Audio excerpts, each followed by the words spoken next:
protect the Imp comp, and Imp usually makes that happen, but Xiao, they're pretty much designed, they're sculpted to run at him. Well, they've shown they can beat it already. I guess they're going to try and show it off one more time. With that, let's go on to the Rift as LGD are going absolutely bonkers.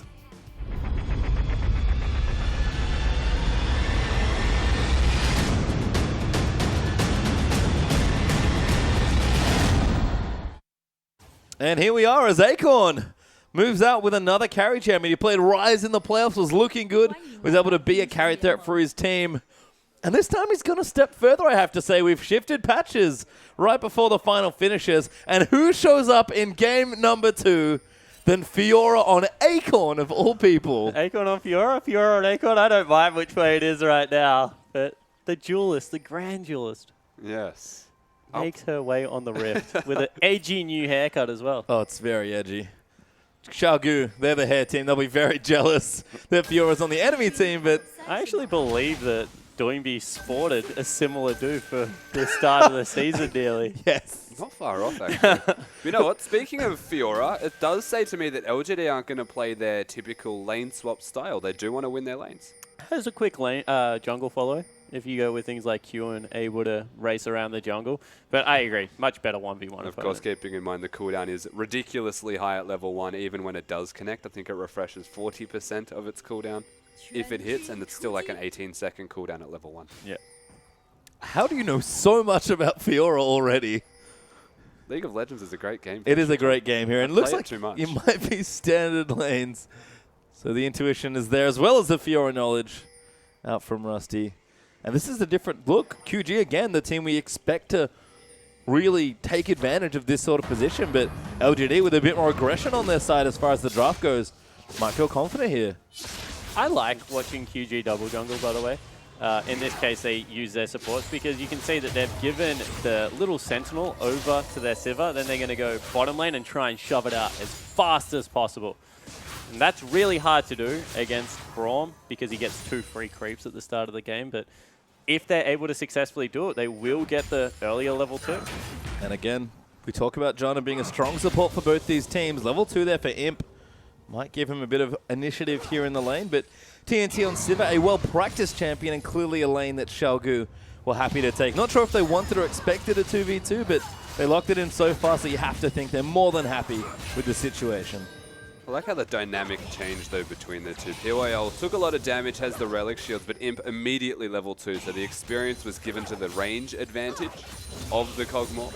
Things looking real good in terms of their strengths here for LGD, but Xiao playing against the minions are starting to mount a defiance. Ooh, you can see the shield out there as well onto TNT. Trying to get some of the early damage out, but PYL is going to block some of that off with Braum. As we check it with the top lane, V versus Acorn. Malco versus Fiora. Doesn't even matter which way you parry, as long as you parry the spell, apparently. Acorn aiming for nothing. Hanging out, pivoting his mouse there as Swift. Going to get his red buff here as well. And I guess the other thing to look at, not just Acorn's Fiora and how well he can go in what you, I guess, would be a free farm lane, but mid lane as well.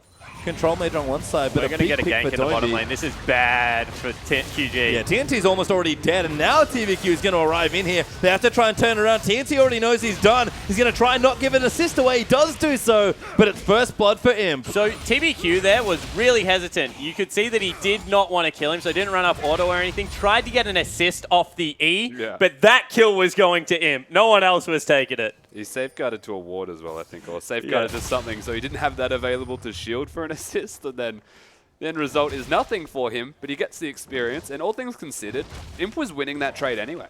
Yeah, and I was going to say, QG must have known that he was on the bottom side of the river. Warding a lane brush, especially when you're going, oh, this is a gank in the top lane. Good bit of CC there as Swift trying to make his way up in the top. Acorn will dash out from under the slow, and Swift not there in time to even burn a flash. V having no twisted advance, already used it, and no mana to follow up with anything. It would have had to have been a flash from Swift to even look at a potential gank, but the presence has been noted. Acorn does have to respect that, go back and most likely teleport to his lane again. That was actually a really weird arcane smash from V. He's just made the lane push back into him, although Acorn teleports to a minion anyway and shoves it out hard. Yeah, reasons. Yeah. Double Doran's there for Akon and double Doran's actually for V, so they both teleport back in. I could just continue farming as Brom, looking for something here in mid, but TVQ's already made his presence known, so PYL looking to form that 3-man gank. There's not even enough mana from Doing B to actually get something happening, so his over-aggression positioning right now is a non-factor and should never exist, and this is a lot of time wasted from LGD on the assumption that he's going to play aggressive with Godby's lack there of health. And wow, Maple straight on the rift. Swift's actually going in now. TCT and TNT have roamed their way in. TVQ taking a big burst of damage as they're trying to dive back in for the last few points. Swift's going to come in. Massive flash from TVQ. Gets him to safety. That was close, but it was also predictable from Swift. And the real issue there was the way they worked around terrain, is that the flash was actually probably not going to hit regardless because he was stuck next to a wall. And they actually get out with their lives pretty big here. TVQ almost doesn't. Pops his W, he'll be safe. As you do noted, Cogmore got that early first blood, but he's gone for Vampiric Scepter and the Longsword there spawn. Yeah, so I think he will still go Trinity Force first, and that second Longsword will go towards the phase, but just wants to have some form of sustain. Doesn't have Alistair this time around, yelling and giving him back all that HP. Although, there was a very famous AD carry in the North American LCS that was quite vocal about Blade of the Ruined King Cogmore being much better than Trinity Force first Cogmore. You used to still get both of them, so you end up with the same spike at 2 items, but just depends how you get there. Well, TNT's also got double Doran, so it's aggression across the rift here. Oh, double Doran Sivir. An insane amount of Dorans in this map.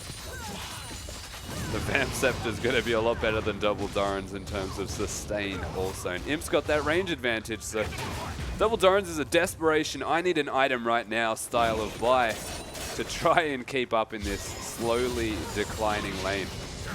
And all that control. It's level 6 to level 4. Yeah. Wow. Imp's really far ahead. He's making it known as well, to say the least. He is Oh my god, V's dead actually in the top lane. Akon's going to get the assist, but a roam up from Godby as well, and then Maokai just collapses.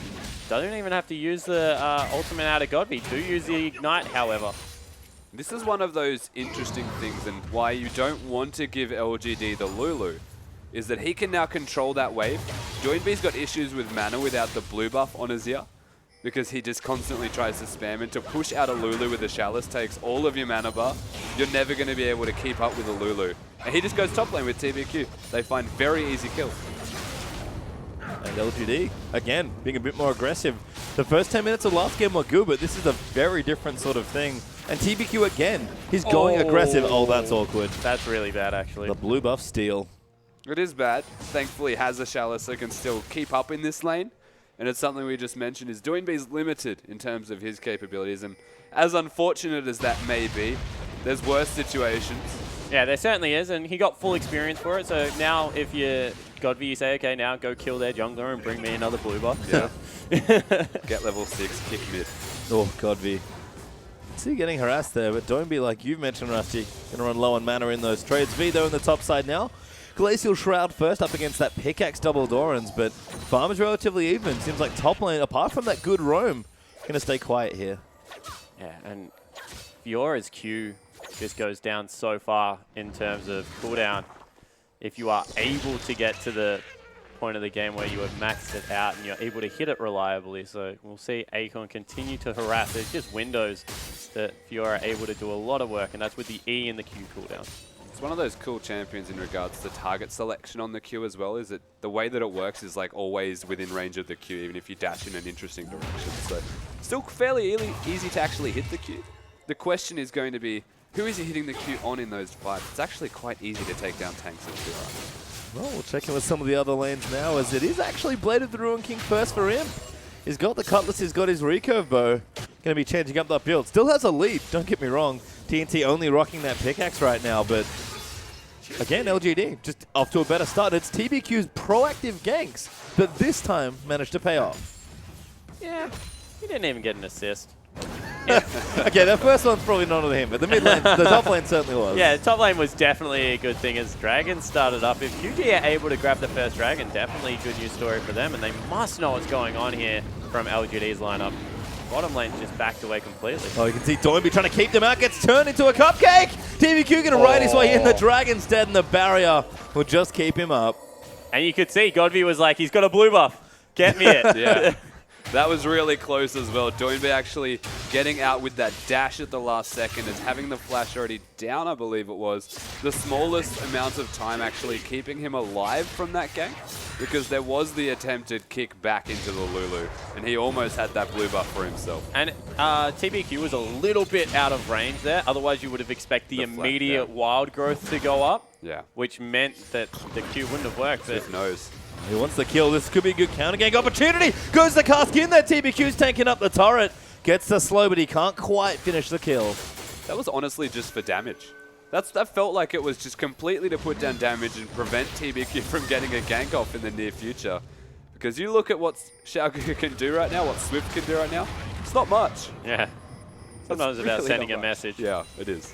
Certainly is, as Doinbe does complete the recall, goes back, gets his mana and health back, and gets himself a stinger, which looks like Nash's first there, joining in with that Fiendish Codex. Other than that, just checking through, Cinderhawk for both junglers as well, so TBQ is going to be sticking to Cinderhawk Lee Sin. No aggression this time. And I want to hit on Imp's itemization a little bit. The rate that he is pushing up right now means that he's getting so many auto attacks on the wave, and with lifesteal first, he is just always doing like damage to creeps and he's sitting at full health. Even if he gets traded against underneath the turret, next wave comes up with that cutlass, just able to lifesteal back up to full every single time and just continue this long range harass with the W on cooldown. Yeah, Imp is a lifestyle choice, not a play style. He is just hyper aggression, and the fact that he's gone for That's that a play. 2v2, 11-minute lane. Wow. This is the same as last game as well, as they just command their way through laning phase, and this is where the questions start to raise as to, are they going to be able to turn this laning phase victory into an actual snowball of the game, or will they give Xiaogu a team fight? I think TNT might be in a bit of trouble there, I'm really Spawn. concerned for TNT right now. The reason is he's run out of slots. So he needs 1550 next shop, and that means he can't walk out of base with potions or he sells a wards, Dorans or he sells a Dorans this early in a game. Ooh, Swift flashes out. Doinbe's going to go straight in, though. Once TBQ and Godvi, the ulti there for both. Doesn't quite get the kill, just has to keep them out. Signs of miscommunication. Flash as well as Doinbe going in at the same time. Not on the same page there. And that's rare for these two. They are glued together almost. Best friends. They It's are one of those certainly things. best friends. Glued together, I think Doinbe is the one trying to make sure Maybe that happens. Doinbe's stuck I'll on flash it and Swift. I'll save you. It's just like, what are you doing? I had ulti even. But the end result is a lot of stuff used that didn't necessarily need to be used, and that's in a position of an even lane. And then we look back bottom, not very even. Yeah, these lanes are starting to open up a little in various places. Mid lane's actually a lead there, so Doinbe has about 20 CS ahead. It's looking good. But a lead now for Acorn. He's got his team out now, so going to start to pressure Maokai a bit more. I'm going to talk about Imp the whole series, I have to feel, but he's already up almost 40 CS or so. And PYL's doing PYL things right now where he takes the talent that he catches up in experience very quickly. So he stays in the wings, doesn't actually take experience for himself, and this gives Imp this huge experience advantage. And then when PYL needs levels, he just wanders back into lanes and gets it 10% quicker than you normally would. Yeah, and it's funny because you already get it so much quicker anyway from the way that experience works in League. Is you catch up quicker if you're behind based off everyone else around you. So he's always going to catch up in that experience, and it unlocks him to just be anywhere he would like around the map. He's looked for a gank mid once already this game. So things working out well here for LGD, and POL doesn't even need to be bottom. And the blade is finished now for Imp. He's going to pop his way into the top lane and really pressure V, who's not quite finished that Frozen Heart yet. It'll be nice against both Fiora and the Kog'Maw, but needs to get it done here in Imp. Not interested in messing around, just wants to create some pressure. Even with Dragon up in a minute 40. See if Xiaogu can get Dragon number 2, because right now LGD are the ones 2,000 gold up and with all the tempo. Good news story is that Doinbe's up in CS. Oh, yeah? He's up in CS, but he's against a control match, so it's always a big concern as to if he can actually make something happen, though he is a carry himself. I have more bad news. V's getting dove here. TVQ going to kick him into the wall. PYL's going to complete the chain. Imp's actually taking a few too many hits, but it's PYL that gets the kill. Acorn teleports up as well. He really Just wanted to be it. there. Moral Just to hold support. their hands. Now, it was really smart, though, from him to actually tank that many tower shots. He always had the heal and flash available if it came down to it, and it allows TBQ to sit there and put down this damage. Of course, Imp was still going to be doing that from his long range, The second the W runs out, he's like, oh, better not tank this anymore, and gets out to safety.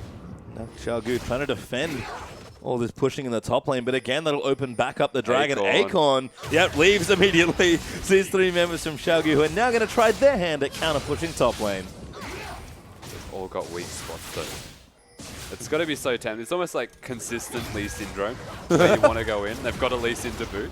With TCG is exposed. That's a really good response out of QG, however. Being able to shove in a creep wave, get the gold back down to about 1,500. Definitely was. It's taking what you can, essentially, right? It's, you know, and this is the LPL thing, is trading whenever it's possible. So they make a very positive scenario out of something that wasn't necessarily great. They are sacrificing a lot of this bottom lane where Imp is just going to run circles around V because he has a blade first item against armor stack. So things are going pretty well here for LGD, but Xiaogu makes something happen and they probably shouldn't have. Yeah, speaking of trading, Dragon number 1's going to fall into LGD. So Xiaogu give up this Dragon, but they did get the tower to trade that all out and try and get some of that gold back here. LGD going to claim that. And again, slowing down a bit here to the mid game. We feel like LGD started off a lot better here. Not going to fall into the same mistake of letting QG get a team fight they fancy. This was the one thing we said LGD should look to do in this second game, because this is where they found strength from game 1, the period of time where they slowed it down. The only problem with that was they slowed it down at a gold deficit. So now they've started ahead, and they've made the patient moves themselves. It's only going to mean good things for LGD from here. And Xiaogu now with the side with a Gragas and a Janna, and even a Maokai, they're working around zone control. They're the ones that now have to engage themselves, and it's not that easy to do. And the way they're juggling farm on Imp right now, rotating him down top and bottom whenever the lanes swap, especially because Fiora's got an early CS advantage at this stage of the game, just means that Imp is going to continue to grow that gold lead because they need V to be massive. The problem with Fiora, with Imp being on the map, is that if you don't have a huge primary tank, it's just going to get blown up time and time again. Wow. TNT going to get all in by Acorn. Ground challenge is issued, flashes out, Acorn's going to follow in, heals used there as well, there's no help coming just yet, the dash will come back up and Acorn gets an easy 1v1. No escape. There is no escape if you hit the first Q as a Fiora. Well now done. fighting the top lane, 3v3 under the tower as PYL taking up a little bit of damage, flash ulti there, gets PYL to eat another tower hit, but Imp still safe in the backside, firing away. Yeah, got the summoner spell out of PYL, however, Godby. Now finding his own 1v1, slows up Doinby, he gets the tower, but Doinby has to fight back, puts up the Sun Turret, tries to push him back into it, but the wild growth is out, Doinby's going to pop the barrier! Massive 1v1 as Cog gets the tower, and Godby is barely alive now, PYL's coming in, who wants to fight me under the tower? He flashes forward, but he runs out of mana, he's still fighting forward, he's alive for a little bit longer, but he can't make it happen as Swift now getting caught out. TCT gets the kill onto PYL. And Swift still caught up as TBQ and Acorn are fighting in. Fiora's damage off the train right now, and it all ends in carnage with LGD winning up the trade. But the danger this time is these are those hectic skirmishes, and LGD are getting ahead with a Fiora on the map who's just going to become an unkillable split-pushing threat. Meanwhile, they also take top lane. So much credit where it's due, though. The way that Doinby so played smart that was exceptional. He took the tower, placed his own tower there, and lived for way too long. Dodged everything, and it was actually the smallest pixel between the Lulu being stuck under the turret and not. And that could have been what changed the fight. One small mechanic that didn't go in their favor. So all things considered, Doinby played that like an absolute mechanical god. Just did not go their way in the end. There's a reason we call him the genius mid laner, I think. That was genius. That was just exceptional. Yeah, that was beautiful. But on the other side of the map, we mentioned that TNT was falling behind. Phage boots 2 with the enchant as well as Blade of the Ruined King to just IE static. Not even static shift. He wishes. Just an average blade. That is not a good news story. 2 levels. Acorn now. Going to steal the blue away. V's kept up in farm, but Acorn's right now, especially 1v1, dominating the doing map. too much. Oh, they're going to go in for the blue. Who got it? I think it was Swift. So does keep it on his team, but doesn't get it on the target he wants. Yeah, Swift picking that one up, of course. Good that they don't get the blue for LGD. Fiora would have loved that one. You can see how desperately he dashed towards it to take that one down, but They do get it for Gragas. In saying that, it's Doinby who's going full damage, is very blue reliant, compared to Godby who's gone for the Athene's build. Doesn't necessarily need it as desperately as an Azir. I think this series might be full of different Lulu builds. Because we have another change here for Godby. Sorkshu's Aether Wisp Chalice is his build. So we're going to try and get a blue buff back. Swift takes another smite there. Why not? It was going to be another contested blue buff, so may as well give it Blank to your coming team. in. Oh, now Fiora's going to try and line it up. Swift going to walk back through the wall. Gets pushed out there as Akon can't get back through. Imp is firing from the backline. Whimsied up, but he can't quite find the damage. Xiaogu disengaged well. They tried real hard. So let's hit on team comps one more time.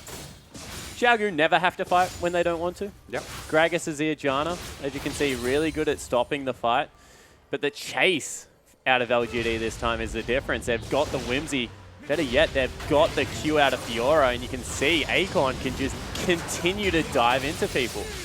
They definitely can. It's just, again, you touched on this to begin with. It's so hard to actually do against this Xiaogu side. One spell can be used, the Azir ultimate. They've still got the Monsoon and the Explosive Cask, and nobody was going to die. Imp. He wants it so bad, but he knows he's safe. Godby's there with the ulti.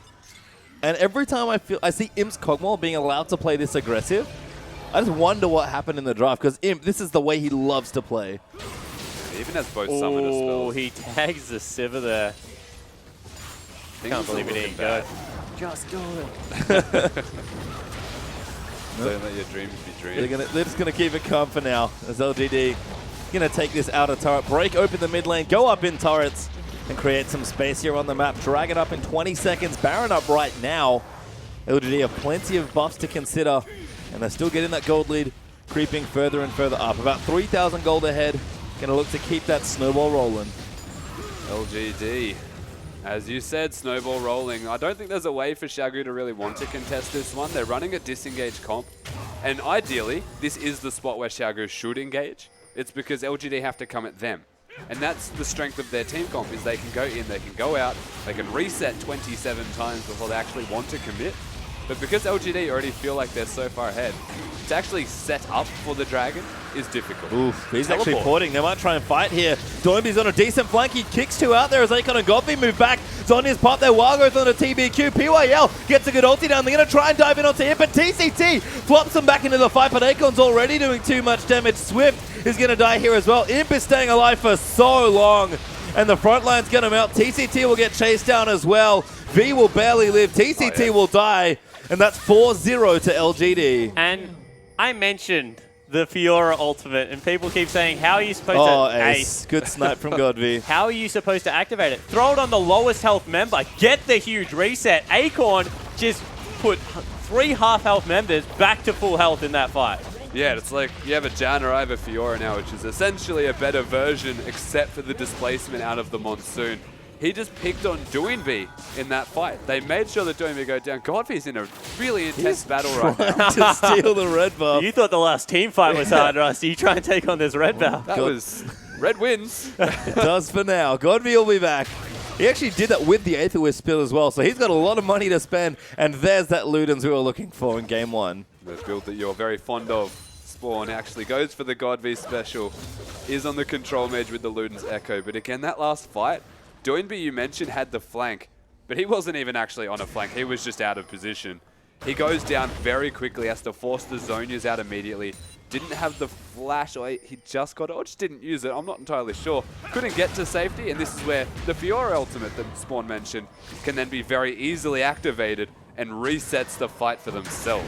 Oh, TVQ trying to get Swift. Flash kicks him back there as Imp's going to try and get the kill. Those passive will lock it down. Swift will die, and Imp's going to get his 4th kill of the game. And look at the difference between Game 1 and 2. That would have taken Imp 5 minutes Game 1 to kill Swift. This time around, however, nice and fed 4-0-4. Able to delete Swift off the map. And it's causing problems for Xiaogu, who are trying to defend. We talk about them playing from behind. Might be a little too far behind right now. 7,000 gold down at this current stage. Down a dragon here as well. And things are only getting worse as Akon having a fun old time split pushing bottom lane. And look at the ward coverage on the bottom side of the map for LGD also. The blue buff just spawned, but they had 5 wards placed in advance of this happening. And they can potentially come in and do exactly that. I like that you thought about, this shows how different we are. You looked at wards, I was like, wow, Acorn's 3,000 gold up. You know how many items that is right now, Rusty? That's nearly the finished Bloodthirster. Yeah, but he's not going to be the one next to action right now. I mean, let's hit on Acorn's build, because again, Fiora, champion that we didn't see that much before the rework and haven't seen that much of her since then. Ravenous Hydra Bloodthirster seems pretty standard for an AD carry. We already saw what the ultimate brings to the team fight, but what else is Acorn looking to bring to this side? So all he wants is enough lifesteal so that when he chases either Doinby or TNT, he sustains through their damage. So the overshield to go into a team fight acts as a little bit of a defensive buffer, but then the ability to use your AD, wow, and your Essence Reaver. Never mind. That I'm confused about. Don't worry about the Bloodthirster, guys. Cooldown reduction. That's good. Lifesteal. It's also good. 10% Damage. less. Lifesteal, is it? Yeah, but like he's already got lifesteal from the Ravenous Hydra. Maybe it was cheaper. Like he just didn't have the gold. I'll give him the benefit of the doubt. Just didn't have the gold. But I'm just going to say it's a good decision. Really? Cooldown reduction on Fiora is great. No, that is good. It's a way to get damage and cooldown reduction at the same time in a very efficient manner. Though the Bloodthirster gives you the overshield, it gives you the health to sustain through. People, when you chase them down, it's similar to the Gnar that builds damage in that respect. Like a mini Gnar needs to keep up with you. The Fiora is just all about killing them right now to the point where we saw TNT try and live. He wasn't even turning around to auto attack. He was just dying. Yeah. Running away. I agree with that. Yeah. As Imp does get the tower in the top lane. 5-2 up now for LGD and towers. As they're looking at a dragon coming up as well. Xiaogu are really just trying to fend them off here, but LGD, this is what we expect when we see them play. Well, this is 60 CS in 2 positions. I don't think anyone expects to be 120 collective CS in top and 80 carry positions at 26 minutes into the game. That is monstrous. It is, and that's the snowball we've seen from this side. We look at the gold values. Everyone is winning by a pretty substantial margin. Imp, probably more than anybody else. But LGD, sure, they can play it safe. They'll play it slow if they need to, but when they are ahead, Imp especially will play up. And this is exactly where you don't want to be as Doinby. Imp's going in. Wow. Goodbye. Oh, he lives. The heal's there as well. TNT's getting thrashed as Imp gets knocked out by Swift. They can't even fight one of them, let alone 5 of them. That was absurd. The damage he just put down, the barrier is actually what kept Doinby alive. TNT, the Knight in Shining Armor, arrives and gets hit once in the face and instantly regrets his decision. He had to heal as well. That was, wow. That was a lot of damage. And now Acorn's 1v1 in the tank. V gets towered over, lucky to be alive. LGD going to keep knocking down turrets. And Xiaogu have very few good options left. TBQ do it. No, you're already safeguarded PYL. Disappointing. Decision was made. Oh, look at him. He's so far forward. He just doesn't care. He knows he's safe. This is the problem when you get Lulu cocked. Everyone is Acorn. Dives in there, pops a repulse. Grand challenges Swift, but he's going to get knocked back out here. QG might have a mistake to capitalize on. Acorn still not dead. Does get the first kill. PYL now going to jump in and save him as Swift is bleeding and will get sniped out by Godv. V's chased down. He'll die next. And it's going to keep chasing down. That's 3 dead already. Acorn threw away his life, but LGD will break the front. That was just gross. Oh my god, he's alive. We're talking about how aggressive Imp is. Acorn. Fiora, man. Look, Fiora Is this the reality?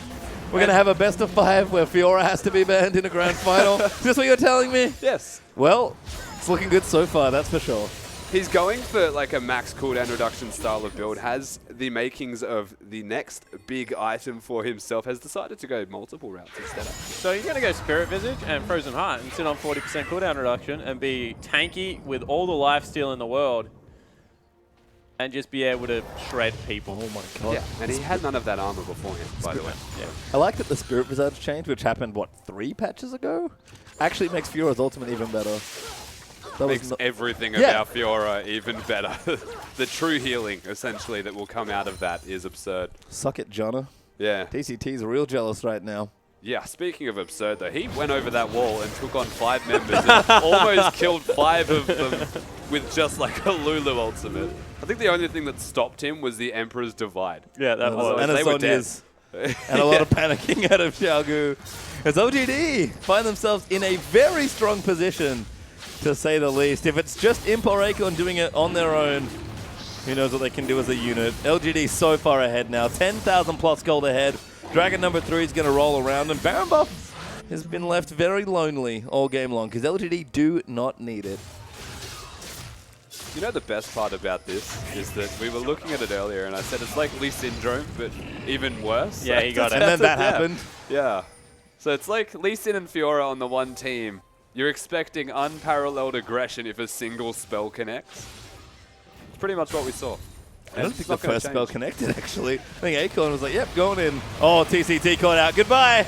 Imp's going to get the kill. The port's coming down now. Is LGD going to keep running in? Doimby gets caught up in the ulti, but he might have actually got the choke down. Launches himself in. Swift ultis them out, but it's not enough as Imp's going to get himself the double. Swift is stunned up. Can Imp find the triple? He's going to look for it as TBQ going to hand it over. Imp gets a triple, and Qiao forced back to the fountain. Yeah, Doimby looked a little bit resigned as he threw his body at 5 members there. QG just not able to get game 2 rolling the same way they got game 1. And you have to say it was the extra patience, picking their spots a little bit better this time around. Not diving in control mage, instead going towards the top lane, picking on the Maokai, and building this huge advantage. He's doing stuff. Where is Acorn? He's doing stuff stuff Hanging out in the base. Well, Baron Buff is down. He's 1v3 right now. Trying to get away from all of this. He'll dash himself to safety. Ultimate did get popped on V, but that is obnoxious. I completely agree with the point you were making as well, as Acorn thrusts himself at everyone ever from Qiao, is the way that they actually played around this game was much more reserved. It was slow, calm, and collected. And this is what does work really well for LGD. And when they don't play like that, when they feel proactive, perhaps it was nerves in game 1.